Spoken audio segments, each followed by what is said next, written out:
भगवान रमण महर्षि उपदेशसारं कर्तुराज्ञया प्राप्यते फलं कर्म किं परं कर्म तज्जडं कृतिमहो ददौ पतनकारणं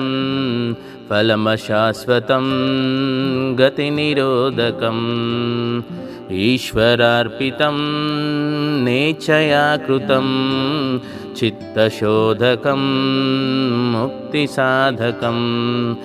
कायवाज्मना कार्यमुत्तमं पूजनं जपश्चिन्तनं क्रमात् जगत ईषधीयुक्तसेवनम् अष्टमूर्तिवृद्देव पूजनम् उत्तमस्तवादुच्छमन्दता चित्तजं जपा ध्यानमुत्तमम् आज्यधारया स्रोतसा समं सरलचिन्तनं विरलतः परम् भेदभावनात् सोऽहमित्यसौ भावनाभिधा पावनीमता भावशून्यसद्भावसुस्थितिः भावनाबलात् भक्तिरुत्तमा हृत्स्थले मनः स्वस्थता क्रिया भक्तियोगबोधाश्च निश्चितम् वायुरोदनालीयते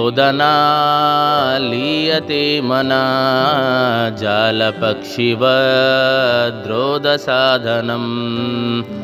चित्तवायवश्चित्मियाद्युता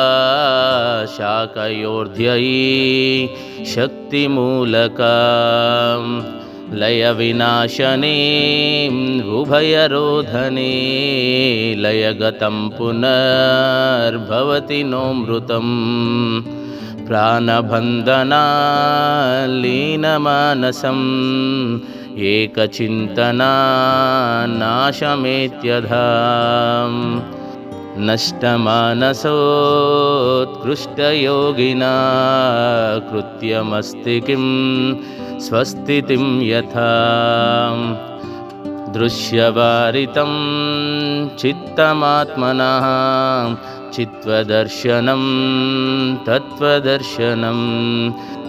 मानसं तु किं मार्गने कृते नैव मानसं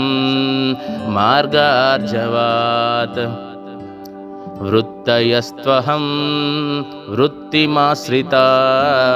वृत्तयो मनो विद्यहं मनाम् अहमयं कुतो भवति चिन्वतः ऐपतत्यहं निजविचारणम् अहमिनाशुभाज्यहमहं तया स्फुरति हृत्स्वयं परमपूर्णसत् इदमहं पदाभिक्यमन्वहम् अहमिलीनकेऽप्यलयसत्तया विग्रहेन्द्रिया प्राणधीतमा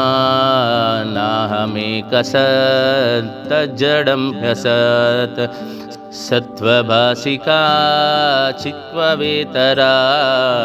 नत्तया हि चेत् चित्तया ह्यहम् ईशजीवयोर्वेषधीभिदा सत्त्वभावतो